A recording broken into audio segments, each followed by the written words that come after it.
Hello, welcome back for a new video. Maybe I'm going to make more videos again simply because I have so much free time. I'm Daniel Okkeloen and today we are going to talk a little bit about the different buttons I'm using when I'm in video mode on my A1.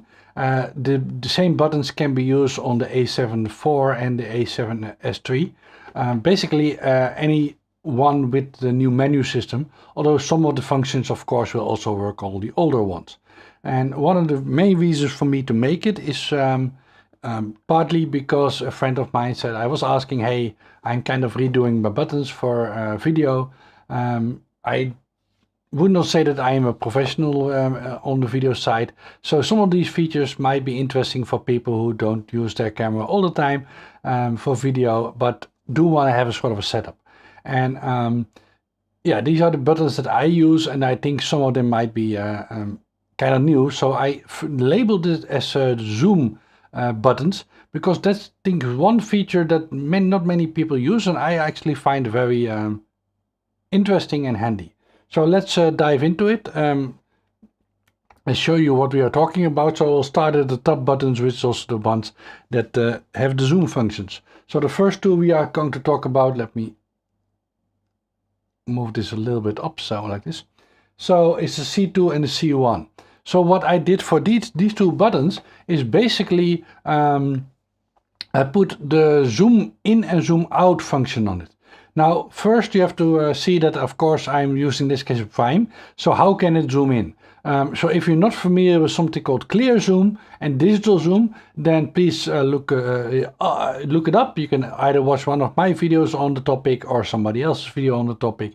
But it's basically a way that Sony is able to zoom without, I wouldn't say any loss, but without a major loss in the video quality, because in this case this one is an A1. It uses 50 megapixels, so depending on which mode you are, it has to downscale anyway to get to either HD or 4K or even 8K. I personally don't use 8K, so it's either 1080 or P or 4K. So the nice thing about clear zoom is that you can zoom in even on a prime, but I will also show that it works on, I took the old cheap 16 to 50 power zoom lens to show you that it actually also works there. So let's get going, and I will only do one introduction and then just run through the buttons I've set up, and maybe some of them will be useful for you. So the C2 and the C1 is kind of interesting if you set them up to zoom in and zoom out. Why? Because let me first show it. So this one, C2, I've put on zoom out, and this one on zoom in. And you see the moment that I press it, that you also see the zoom in and zoom out bar on the screen. So they kind of, if you have it in front of you, kind of fits what you are doing. So why are these two buttons really nice? Because if you normally hold the camera, and let me do it by holding it a little bit like this, because then when my hand sort of goes into natural grip, you can see that you can almost use it as a toggle. So, well, you probably can't see it, but let me zoom out a tiny bit. You can see that my hand is sort of using it as a toggle, just like you would have a normal toggle. So if you see it from the top view, you would see that my finger is sort of laying on top of these two buttons, and I can just sort of zoom in and zoom out by shifting it. And that kind of feels like one of these toggles, or on a real camera that you can sort of do like this.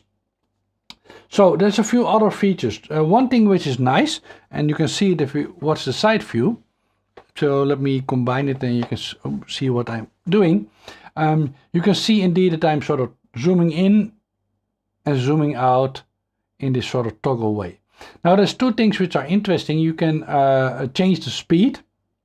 So what I did is that on this button I can actually change the speed of the tracking. Now this sets the speed, or you can set the speed in two different ways. You can set the zoom speed when it's in bystand mode, which it is now, or you can set it for record mode. Now the most sense, of course, to set it in record mode, because then, well, that's what you're doing. So first we then go to another button.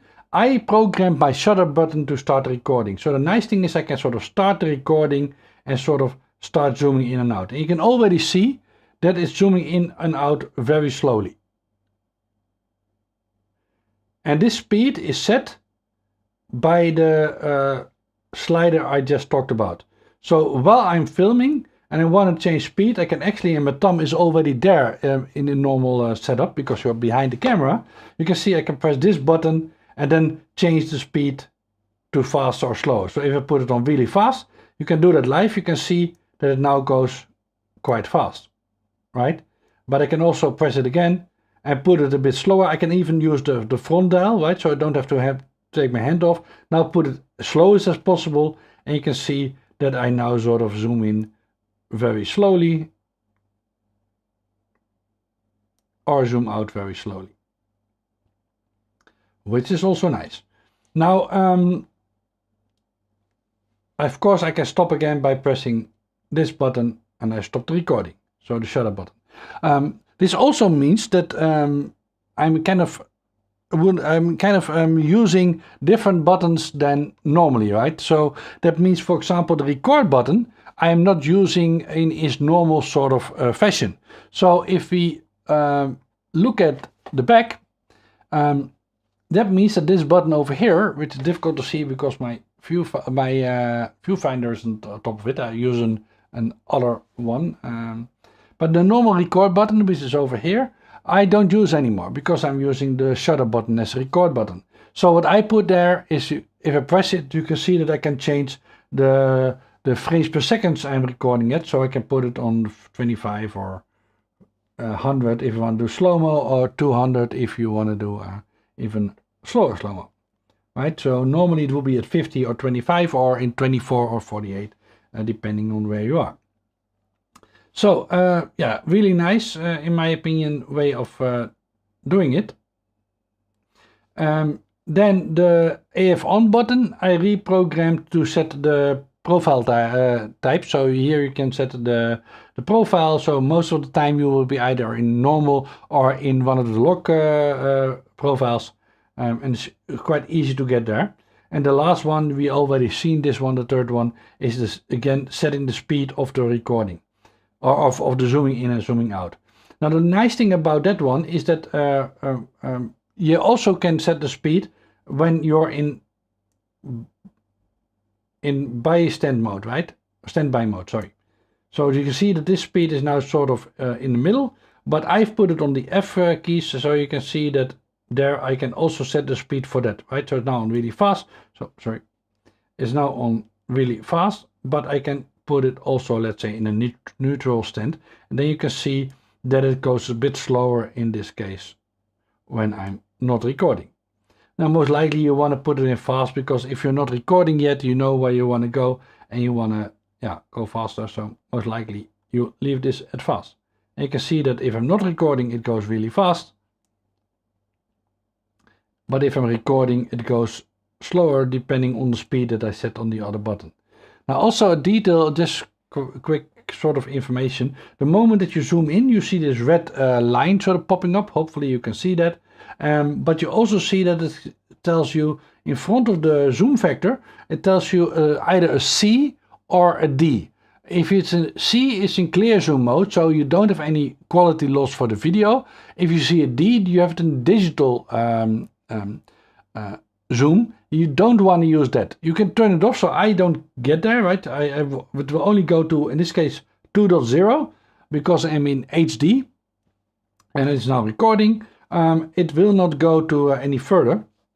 So because if it will go further, it will go into digital zoom, and I've turned that off, and then you get loss in quality. So yeah, really nice. Just to show you that I was not lying about using a power zoom, because then you can go to basically 3 different zoom modes. So you can go to optical zoom, so your normal zoom, of course, and then go to clear zoom, and then go to digital zoom. And I would suggest not using digital zoom. So this is not a great lens, as we all know, but you can see if I do that, and I will do the top and the side view at the same time, so you can see the lens going out. Why do not I have a picture? Oh, of course we are now in. It does not recognize the lens. My luck again that it's acting up a little bit. So this is kind of interesting. On the back you can see, because this is a crop sensor, that you see the crop on the edge. Of course, if you put it in crop mode, then you don't see that as a starting point. But what I want to show you is the top part. You can see indeed that if I start recording, it should go slow again. And you see, well, it goes quite fast. So let me set the speed slower. So now put it on slow. You can see that it goes slow all the way from 16. Then it goes into this normal zoom, so the analog zoom, and you see the lens coming out. Then you see it here moving into clear zoom, right? And you see indeed the lens going in and out. So there it goes in and out. So that's kind of nice. So let's put the other lens back on. Not a big fan of these lenses.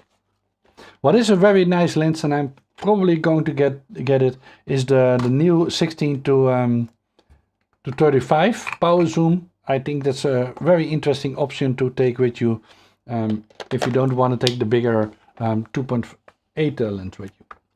So let's talk about a few other buttons. If you already are bored of this, then yeah, this was basically my trick about the zooming, which I think is quite handful, but I can also show you some of the other buttons. One which I think is very interesting is the magnification. Lots of people forget or they don't know, but most of the time forget that next to the zoom that you can do, right, which I'm doing now. Let me put my subject a little bit more in frame. Which I'm doing now, you can also do magnification, and magnification is very handy if you want to check if you are in focus. Now I've put it on the zoom or the joystick. So in the middle, if I touch it, you can see that it gives me the zoom area, and if I touch it again, you can see that it zooms in and I can walk around. I can also walk around on the screen if I want to. But if you have your hand here and you see that I've used my hand to basically press all these buttons, I can sort of do it like this and zoom in. If I press it again, it goes off again. So basically zoom in, zoom out, quite a handy feature if you want to check if you're in focus. So that's why what I use the joystick for. Let me put this back a tiny bit so you can see it better, and I can still see it. So this joystick I use for that, which I find quite handy. So then to the middle button, if you see, if I press it, it also uses the zoom, but I'm already in zoom. Let me, yeah, so if you're in zoom, then you can't change your focus mode. So what normally you will be in, not in a zoom mode, or sorry, in an autofocus mode that makes sense, like zone or something for video. But if need be, you can set it here. Now this is probably also a good moment to check out the other dial. So if you use this dial, it says the normal ISO, and the front dial is still setting my frame rate. Sorry, my shutter speed. I'm mixing up all kind of names here, so well, that's me being messy. So what is interesting is that when you are filming, you might want to be sure that all these three are sort of fixed. So one thing which is nice is you can also turn that on in the menu, is that if you press and hold the FN menu, it actually tells you that the dials will now be locked, right? And the nice thing about that is that you can see that now if I move the front dial or this dial or this top dial, nothing happens, right? So basically all these are now fixed. The other stuff still works, so I still can sort of zoom in, zoom out, set my mode here, start recording, stop recording. So all the other functions stay working, but the three dials are basically locked out. And if you hold it again, the FN, it at some point will release again. And you can see that, yeah, it's now normal FN again, and you can see, no, it's not. So hold it in. By the way, you can see that on the symbol. I didn't check it correctly, but you can see the symbol down. If I hold it, it says locked, but you can also see it here that you have a symbol which symbolizes that your dials are locked. You can set up which dials you want to have locked in the menu. So next one. I think we've covered most of the buttons. One that I might forget, so I'm showing you now, is on the side. I use always the button to put it into crop mode. So you can either have it in full frame mode or in crop mode, depending on the lens, of course, might limit you. But this is a quick way to sort of get more range out of your lens. Keep in mind that the zoom range does then, for the clear zoom, does change a little bit. So if I remember correctly, let's see if that's true. So in full frame it goes to 2.0. I did make a mistake. So in HD it goes to 2.0. If you go in 4K it goes to maximum of 1.7 is my on this camera. That depends on the camera that you are using because it depends on the megapixels. So in this case, if I use HD, you can see I can zoom 2 times. Even in crop mode, I think. Let me make sure. Yeah.